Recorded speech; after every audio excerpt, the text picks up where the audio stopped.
Hi everyone, welcome back to my channel.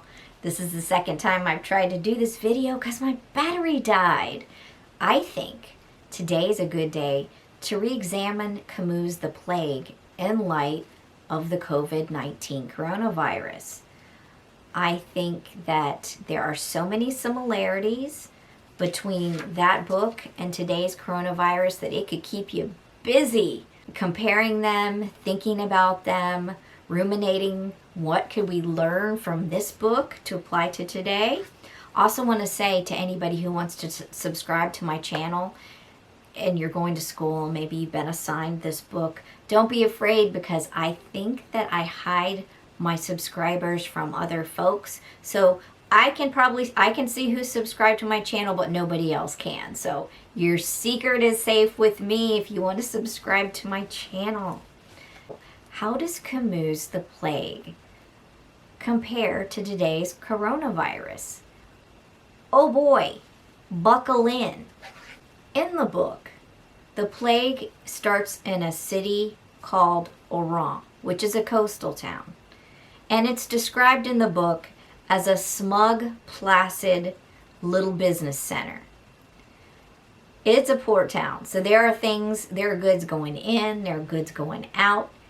And if you wanted to compare it to the planet at this time or to the US, I'm going to lean heavily on the US because I'm an American citizen. It's very much like the busy capitalistic consumer society where everybody is focused on making money. The book talks about how the people of Oran, everyone's bored and cultivates their habits. They're very passive. And their chief aim in life is, quote, doing business. So I want to compare that to today's society. Yes, many in America, here in the US, their chief aim in life, whether they want to admit it or not, is doing business, is working at least 40 hours a week to make the money to buy things that they can show off on social media. And also, that social media, once you've worn yourself down to a squeaky little nub working all week, you use that social media to entertain yourself and to relax and to keep yourself relatively sane. So maybe at a law office you work for 80 hours a week to bill 40 hours, and then you come home and collapse on the couch and watch Netflix and eat ice cream or do some other social, very passive social media thing. Maybe you read a book. Maybe. The narrator says that it is hard to die comfortably in Oran because you can't let yourself go. So imagine you're in a society that values workers, that values commercialism, and it's just not an easy place to die. It's a hot place, and they don't talk about socialized healthcare, but you could very well, it does, I think, have socialized healthcare in this book. But imagine, like you're an American, you don't have socialized healthcare, you have to keep working, it's just not a comfortable place to die. The narrator says that after a while, you go complacently to sleep there. So it's almost, I think the analogy to today's society is 100 out of 100. The virus, the plague, starts in the spring in this book, just like the COVID coronavirus pops out in essentially what would be our spring era, that springtime. You have a character called Dr. Bernard Rieu. He's, of course, a doctor of the town, and he is one of the first people that notices what's going on. It's the first red flag. He steps on a dying or dead rat. He lives in a nice building that has a concierge, and the concierge, quickly goes to get rid of the rat so the doctor doesn't see it, doesn't step on it anymore, very like, oh, let me get that rat out of your way, doctor. And that is the first red flag that something is terribly going awry in Oran. The second, or part of the first red flag, we can call it the second red flag, is when the good doctor starts going on his rounds, he starts noticing patients with flu-like symptoms. But yet, there is no flu virus that's going around the town at that time.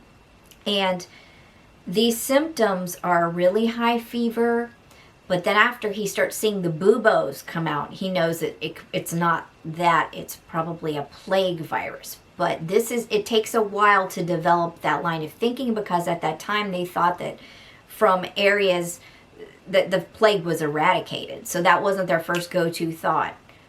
They think the plague is eradicated from temperate climates. Why would the plague be here? So, like our coronavirus that starts off with some flu-like symptoms, that's what you naturally would think it could be. Thinking that it's a novel coronavirus isn't your first go-to when you have a high fever and a dry cough. So, same kind of different. And if you want to talk about whistleblowers, Dr. Bernard Rioux and his colleagues end up being the whistleblowers in this book, The Plague, kind of like the Chinese doctors in Wuhan allegedly were the whistleblowers to their colleagues and allegedly got hushed up to shut up about the novel coronavirus. The comparison between the plague and the novel coronavirus as we know it as of May 4th, 2020, is the rat spread, and the lice, I believe, on the rat spread the plague and came out bleeding profusely. Other humans caught it from the rats or from the lice on the rats, and then it became transmissible. So that's how the plague started, compared to the coronavirus, which, I don't want to get touchy, but allegedly it has bat DNA, it has maybe a third animal like a civet or some other animal RNA, and then human DNA, and now we know it's transmissible through droplets, through air. So that's the difference between them. Just to give you an idea about the morals of the main character, one of the main characters, Dr. Bernard Rioux, he is asked by a journalist pre-plague about whether he will comment on the living conditions in one of the quarters, and he asked the journalist, well, would you be allowed to publish an unqualified condemnation of the present state of things in that quarter? And the journalist is like, unqualified? Well, no, surely things aren't that bad. And then Dr. Rioux says, well, I'm not going to give you that interview. So that gives you an idea. The guy is not going to lie. He's not going to have no truck with something that's not truthful. So the narrator also tells you that Rioux was sick and tired of the world he lived in, though he liked his fellow man. It wasn't like he was a fatalist or anything. He liked his fellow man, but he was sick and tired of that, and he had no truck with injustices or compromising with the truth. So you know that this person is going to be giving you a very truthful, even if scary or bold version of what he's saying. He is not going to try to cherry pick it for you or to sugarcoat it for you. So are we, as Americans or people on the planet Earth, ready to have no truck with injustices or compromises with the truth? When you're reading this, these questions might pop up in your own mind. The concierge is also one of the first people to fall ill, because he's the type of person that's going out and gathering up these dead and dying rats. And after a while, the rats are filled with blood and they're spitting blood and they're almost popping, and it's just really disgusting, and he's gathering up all these rats to keep people from seeing it and stuff. And so of course he starts catching the plague, and it presents itself with him getting a fever. He has a hard time breathing. He'll have pain in his neck, so his glands start swelling, and they start getting these, what they're called, ganglia, and then like buboes, are like nasty pus-filled things that need to be lanced. So when these things start presenting, the doctors and the colleagues start going, oh gosh, this looks like plague. So Dr. Rioux talks to his two other colleagues after he sees two patients with this odd fever and these ganglia popping up. The first person to die is actually the concierge in this book. His fever spikes up even after a point where it goes down. Does that sound familiar? I'm not saying corona is the plague. I'm just saying there's some familiarities in how that the pandemics present, where someone seems like they're out of the woods and all of a sudden their fever spikes back up. That person dies in this novel, going, them rats. So even the concierge had put two and two together that the rats were somehow tied into what was wrong with him, though nobody was willing to say the word plague. Okay. Does it sound familiar about how people are they're reticent to say what it is because they don't want to create panic? They have reasons they don't want to do that. So the first phase of the plague is wholesale death of rats and random people. The first phase of the coronavirus was wholesale fevers and people presenting to the hospital with odd flu-like symptoms, and then when they're tested with the flu, they don't have any of the flus that we know. So that's the similarity there. The narrator, Taru, had written down in one of his diaries how he had overheard some people talking, and one person says, everybody's in the same boat. And then the other one says, well, that's just it. Everybody's in the same boat, same as everybody else.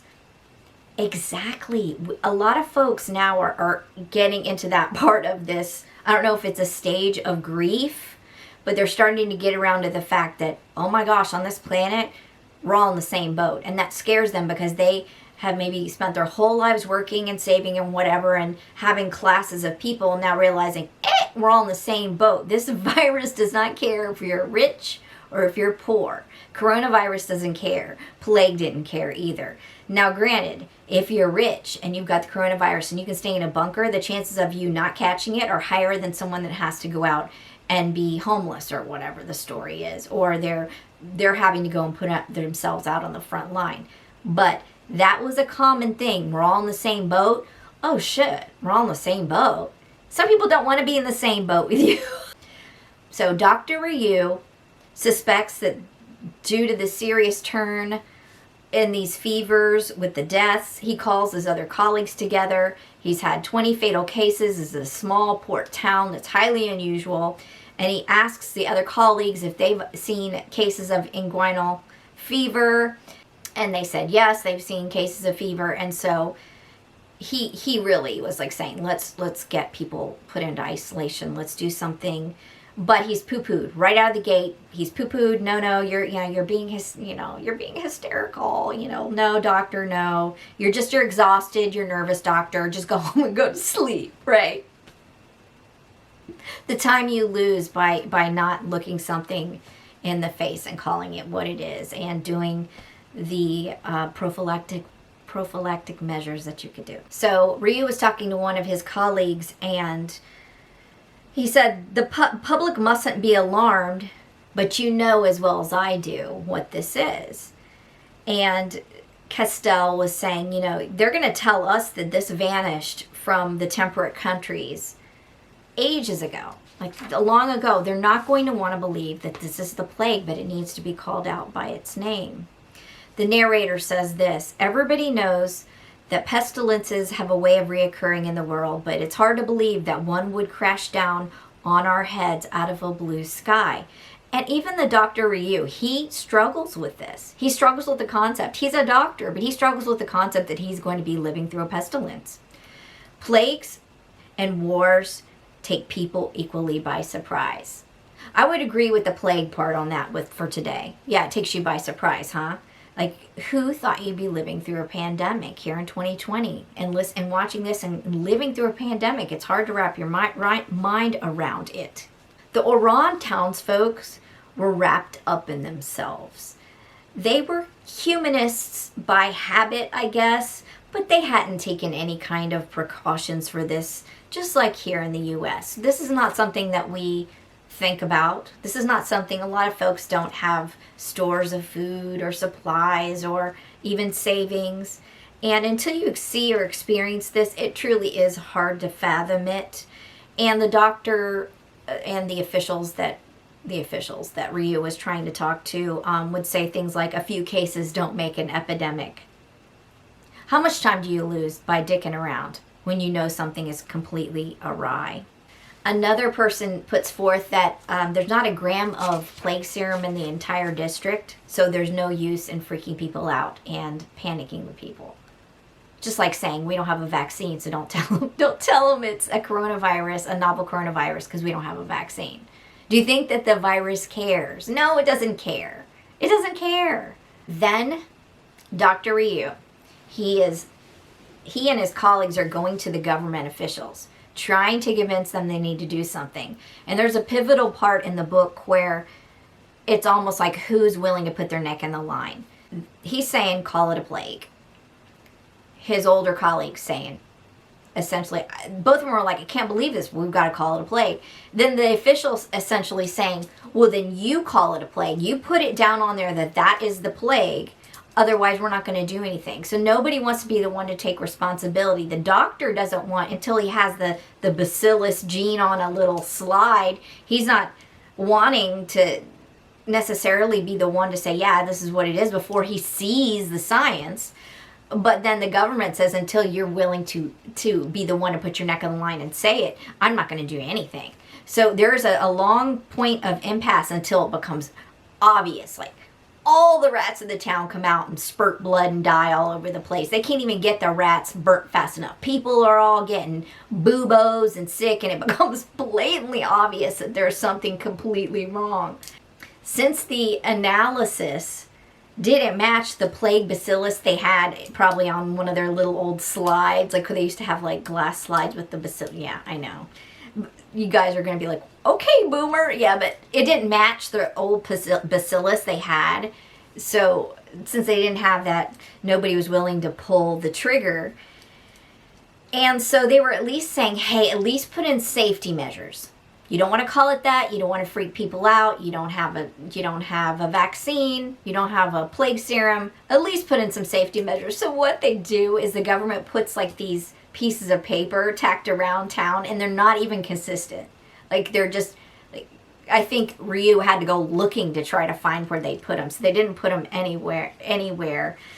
And so they put a notice saying, practice extreme cleanliness, notify, I guess, the authorities or the hospital, the people to come get you if you have a fever, and that there are wards at the hospital. But they pretty much didn't do anything.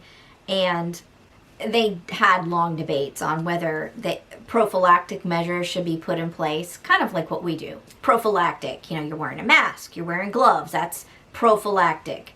You think of condom, like condom is a prophylactic.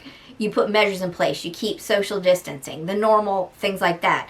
They wanted, at least, if you're not going to say it's a plague and do something about it, put the prophylactic measures in place. But they wanted to wait and see because they didn't want to alarm the public. But the narrator then says that the regulations were inadequate, were lamentably clear. Like, you could cry. It was so bad. It was so bad.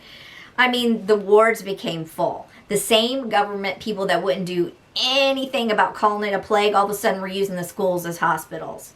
They were waiting for the serum, and it just all went to hell in a handbasket very quickly. So the narrator tells you that the people, they masked their own anxiety about what they were seeing with facetious comments. And I found that to be true with today's COVID. I mean, our facetious comments are memes, right? Memes and jokes and all this stuff about it.